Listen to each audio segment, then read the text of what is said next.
الكريم أما بعد فأعوذ بالله من الشيطان الرجيم بسم الله الرحمن الرحيم قال الله تعالى فإذا دخلتم بيوتا فسلموا على أنفسكم تحية من عند الله مباركة طيبة۔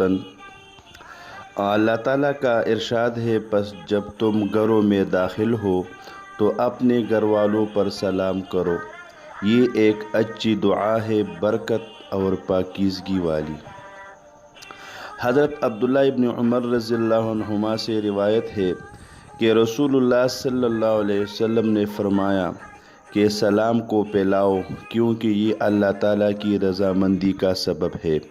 حضرت عبداللہ ابن عمر رضی اللہ عنہما سے روایت ہے کہ رسول اللہ صلی اللہ علیہ وسلم نے فرمایا کہ تم جنت میں اس وقت تک داخل نہیں ہو سکتے ہو جب تک کہ ایمان نہ لے آؤ، اور تم اس وقت تک ایمان نہیں لا سکتے جب تک کہ آپس میں محبت نہ کرنے لگو۔ آیا میں تم کو وہ چیز نہ بتاؤں جس کی وجہ سے تم آپس میں محبت کرنے لگو؟ اور پھر خود ہی فرمایا وہ تمہارا آپس میں سلام کو پھیلانا ہے۔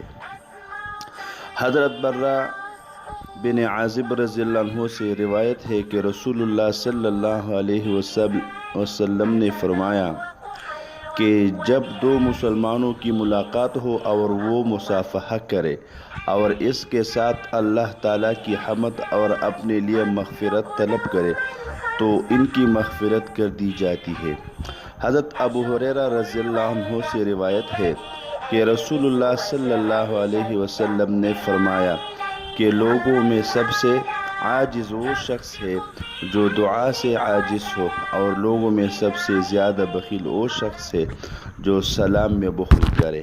آداب: سلام بے غرض ہو کر اور سنت سمجھ کر کیا جائے۔ خوشامد اور مطلب براری کے لیے سلام کرنا درست نہیں۔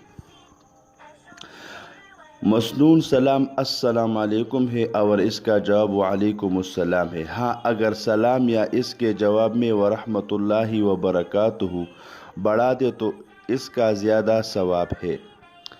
سلام کے الفاظ میں جمع کا صیغہ استعمال کرنا، یعنی السلام علیکم۔ سلام کے بجائے قومی یا علاقائی رسم و رواج والے الفاظ یعنی بخیر راغلی، خوش آمدید وغیرہ استعمال نہ کرنا۔ البتہ سلام و دعا کے بعد ان الفاظ کے استعمال میں کوئی حرج نہیں۔ سلام کے الفاظ کہنے کے بجائے صرف سلام کے لیے اشارہ پر اکتفا نہ کرنا۔ البتہ اگر کسی دور والے ساتھی کو زبان سے سلام کرنے کے ساتھ ہاتھ کا اشارہ بھی کرے تاکہ وہ سمجھ جائے تو کوئی حرج نہیں۔ سلام کے وقت کسی کے سامنے نہ جھکنا، مصافحہ سے پہلے سلام کرنا چاہیے۔ ملاقات کے وقت مصافحہ کرنا اور سفر سے واپسی پر معانقہ کرنا۔ مصافحہ دونوں ہاتھ سے کرنا۔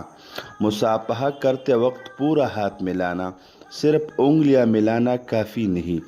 دوسروں کے سلام کا جواب دینا، کیونکہ سلام کرنا سنت ہے مگر اس کا جواب دینا واجب ہے۔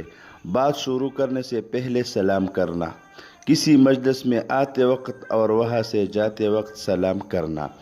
سلام میں پہل کرنا، ہر مسلمان کو سلام کرنا، چاہے اسے جان پہچان ہو یا نہ ہو۔ اپنے گھر میں داخل ہوتے وقت گھر والوں کو سلام کرنا، اگرچہ گھر میں صرف آپ کی بیوی کیوں نہ ہو۔ اگر کوئی اپنے گھر میں داخل ہو اور وہاں کوئی موجود نہ ہو تو ان الفاظ میں سلام کرنا چاہیے: السلام علینا وعلی عباد اللہ الصالحین۔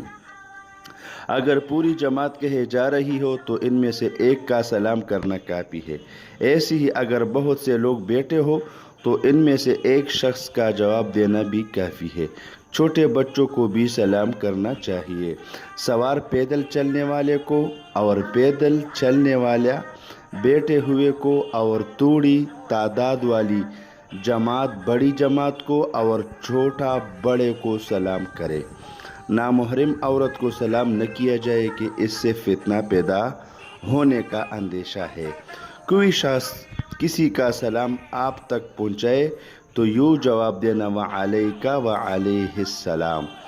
اگر مجلس میں کوئی خاص گفتگو ہو رہی ہو یا کوئی دینی درس ہو رہا ہو تو اس وقت سلام نہ کرنا بلکہ چپکے سے نظر بچا کر بیٹھ جانا، پھر مناسب موقع پا کر سلام کرنا۔ قضاء حاجت کرنے والوں کو سلام نہ کرنا، کافروں کو نہ سلام کرنا اور نہ ان سے مصافحہ کرنا، بلکہ ان سے یوں کہنا السلام علی من اتبع الہدی۔ اگر کوئی غیر مسلم آپ پر سلام کرے تو جواب میں وعلیکم کہنا کافی۔